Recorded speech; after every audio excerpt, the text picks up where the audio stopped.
पाकिस्तान ने इंडिया के 36 border areas की लोकेशन और मिलिट्री बेस पर अटैक करने की कोशिश की, लेकिन इंडिया के शानदार एयर डिफेंस सिस्टम ने इन सभी ड्रोन और मिसाइल्स को ऑलमोस्ट जमीन पर पहुंचने से पहले ही डिस्ट्रॉय कर दिया। इंडिया के एयर डिफेंस सिस्टम में मल्टीपल लेयर की सिक्योरिटी लगी हुई है। हम वन बाय वन बात करते हैं। सबसे पावरफुल इंडिया का एयर डिफेंस सिस्टम S-400 है, जो रशिया से हमने खरीदा है। इसमें लगे मिसाइल 400 किलोमीटर की दूरी तक के किसी भी मिसाइल, ड्रोन, फाइटर जेट को हवा में ही डिस्ट्रॉय करने में सक्षम है। और सबसे अच्छी बात यह मोबाइल एयर डिफेंस सिस्टम है, जिसको जरूरत के हिसाब से अलग अलग लोकेशन पर ट्रक की हेल्प से ले जाया जा सकता है। अब इस सिस्टम में मल्टीपल डिवाइसेस होती है। सबसे पहले काम होता है टारगेट को डिटेक्ट करना, जिसके लिए ट्रक पर माउंटेड यह रडार 600 किलोमीटर की रेडियस तक किसी भी ऑब्जेक्ट को डिटेक्ट कर सकता है। अब इसकी टेक्नोलॉजी इतनी एडवांस है कि यह इस रेंज में high speed jet, high altitude missile और गाइडेड क्रूज मिसाइल जो लो एल्टीट्यूड पर फ्लाई करती है, उनको भी यह 600 किलोमीटर की दूरी तक पकड़ लेता है। और सबसे अच्छी बात, 300 प्लस टारगेट को यह एक साथ में पकड़ने में सक्षम है। टारगेट मिलने के बाद इंफॉर्मेशन कमांड पोस्ट को सेंड की जाती है। कमांड पोस्ट बेसिकली इस पूरे डिफेंस सिस्टम का ब्रेन होता है। यह देखकर समझता है कि जो टारगेट आ रहा है उसकी साइज कितनी बड़ी है, यदि मल्टीपल टारगेट आ रहे तो सबसे पहले किसको फायर करना है, और सबसे इंपॉर्टेंट टारगेट के हिसाब से कौन से मिसाइल को लॉन्च करना है। जब यह डिसाइड कर लिया जाता है तो अब बारी आती है मिसाइल को लॉन्च करने की। यह काम ट्रक पर माउंटेड यह मिसाइल लॉन्चर करता है। हर लॉन्चर पर 4 ऐसे बड़े ट्यूब लगे रहते हैं जिनके अंदर मिसाइल होती है। तो एक लॉन्चर के पास में 4 मिसाइल होती है, लेकिन पीछे लगे कमांड यूनिट और रडार मल्टीपल ऐसी मिसाइल लॉन्चर को एक साथ में कंट्रोल कर सकते हैं। तो एक जो स्क्वाड्रन होता है उसमें टोटल 8 से 12 लॉन्चर यूनिट होते हैं। तो यदि 8 लॉन्चर यूनिट है तो 32 मिसाइल एक स्क्वाड्रन में होंगे। और इंडिया के पास में टोटल 5 स्क्वाड्रन है, जिसमें 160 missile any time stand by mode पर खड़े हैं, जिसका मतलब है इनको सिर्फ कमांड यूनिट के ऑर्डर का इंतजार रहता है। यह जो लॉन्चर यूनिट होता है यह कोल्ड लॉन्च टेक्नोलॉजी यूज करती है, जिसमें ट्यूब के नीचे एक गैस जनरेटर होता है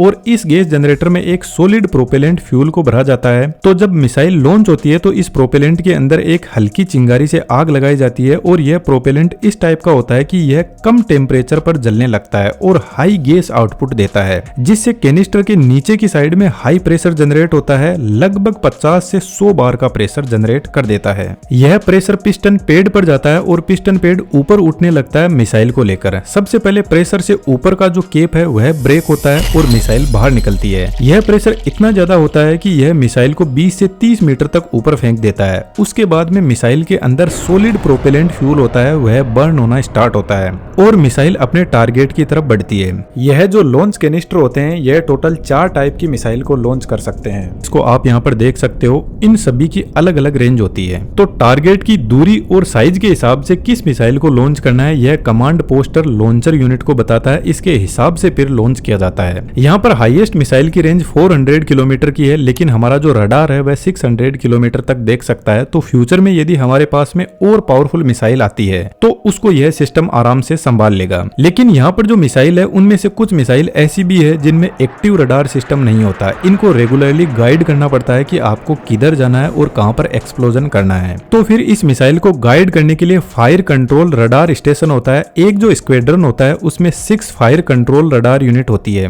और यह कंटिन्यूअसली मिसाइल को फीड करता रहता है टारगेट की लोकेशन और उसी के हिसाब से फिर मिसाइल आगे बढ़ती है। अब यह जो मिसाइल होते हैं यह लॉन्च होने के बाद में मार्क 5 से मार्क 6 की स्पीड पे चलते हैं। तो इतनी स्पीड पर यह लगभग फाइटर जेट, ड्रोन और मिसाइल्स को पकड़ लेते हैं और इसी स्पीड पर चलते हुए टारगेट से टकराते हैं। और इसमें लगा प्रोक्सिमिटी फ्यूज प्रोपेलेंट को एक्टिवेट करता है और एक जबरदस्त ब्लास्ट करवाता है। लेकिन यहाँ पर कुछ इंपोर्टेंट चीज है, यह जो चारों यूनिट मिलकर एक सिस्टम को कंप्लीट करती है, यह चारों अलग अलग जगह पर होते हैं जिनकी लोकेशन जनरली किसी को पता नहीं होती। तो पाकिस्तान के जितने भी मिसाइल्स और ड्रोन आए थे उनको इसी सिस्टम ने हवा में ही डिस्ट्रॉय कर दिया। लेकिन एक बात सोचने की है, यदि मान लो कोई छोटा ड्रोन आ रहा है और उसको यदि हम मिसाइल से उड़ा रहे हैं तो यह कोई समझदारी वाली बात नहीं है, क्योंकि 5 रुपए की चीज पर 100 रुपए खर्च करना थोड़ा अनफेयर लगता है। तो फिर हमारी गवर्नमेंट ने और भी एयर डिफेंस सिस्टम की लेयर्स को इसमें ऐड किया, जिसमें सबसे पहले ऊपर नाम आता है आकाश एयर डिफेंस सिस्टम, और सबसे अच्छी बात यह है कि यह अपना सेल्फ मेड इंडिया का है जिसको डीआरडीओ ने बनाया है, और यह सिस्टम 2007 से ही एक्टिव है। यह सिस्टम टोटल 3 मिसाइल्स यूज करता है और तीनों की आप रेंज देख सकते हो, जिसमें मैक्सिमम रेंज 70 किलोमीटर है। इस सिस्टम की स्पीड S-400 वाली मिसाइल से लगभग हाफ है, मार्क 2.5 तक। अब जो मिसाइल की वर्किंग होती है वह लगभग सभी की सेम ही होती है। मिसाइल के आगे के पोर्शन में इनका नेविगेशन सिस्टम और कंप्यूटर सिस्टम होता है, सेंटर में वॉरहेड होता है जो फाइनली टकराने के बाद में एक्सप्लोजन करता है, और लास्ट में सॉलिड प्रोपेलेंट मोटर होता है जो मिसाइल को आगे बढ़ाते हैं। अब ऐसे जो मिसाइल होते हैं जिनमें ऑन बोर्ड सीकर सिस्टम नहीं होता है, यह बेसिकली खुद से टारगेट को ट्रैक नहीं करते हैं। ग्राउंड से रडार इनको इन्फॉर्मेशन देता है कि आपको कहां और किधर जाना है, और इस चीज का इन मिसाइल्स को फायदा भी मिलता है कि यदि कोई जेमर सिस्टम लगा हुआ है तो वह इसके सिग्नल को ब्लॉक ही नहीं कर पाएगा, जिससे मिसाइल कंफ्यूज नहीं होगा और अच्छे से टारगेट को उड़ा पाएगा। अब यह जो सिस्टम होता है इसके पास में अपने रडार और कंट्रोल यूनिट होती है जो 25 किलोमीटर के एल्टीट्यूड तक टारगेट को हैंडल करता है। इसके बाद में सिक्योरिटी की नेक्स्ट लेयर जिसमें medium range surface air missile system भी इंडिया के पास में अवेलेबल है, जो फास्ट मूविंग ड्रोन के हिसाब से ऑप्टिमाइज्ड है और 70 से 100 किलोमीटर के एरिया में अच्छे से काम करता है। इसके अलावा हमारे पास में एयर डिफेंस की एक और लेयर है जो मुझे काफी शानदार लगी, इंटीग्रेटेड काउंटर यूएस ग्रिड। यह कोई अमेरिका का नहीं है बल्कि डीआरडीओ का बनाया हुआ ही सिस्टम है। यह एक सिस्टम नहीं है बल्कि बहुत सारे सेंसर, सर्विलांस, रडार का पूरा नेटवर्क है। इसमें भी मल्टीपल लेयर होती है। इसमें जो रडार होता है वह हाई रेजोल्यूशन रडार होता है जो छोटे छोटे ड्रोन को 10 से 20 किलोमीटर की रेंज में पकड़ने का काम बहुत अच्छे से करता है। रडार के अलावा इलेक्ट्रो ऑप्टिकल और इंफ्रारेड सेंसर इसमें लगे रहते हैं, जिसमें कैमरा भी होता है जो ऑब्जेक्ट की इमेज दिखाता है, और इंफ्रारेड सेंसर ऑब्जेक्ट की थर्मल इमेज जनरेट करता है। इसके बाद में इलेक्ट्रॉनिक वॉरफेयर यूनिट जिसमें रेडियो फ्रीक्वेंसी सेंसर इसके कम्युनिकेशन सिग्नल को कंट्रोल करता है, और यह जो सेंसर होता है यह इस तरीके से काम करता है कि यदि रडार किसी ऑब्जेक्ट या ड्रोन को देख भी नहीं पाया तो भी यह उसके कम्युनिकेशन सिग्नल को 5 से 10 किलोमीटर की रेंज में कंट्रोल करने लग जाएगा।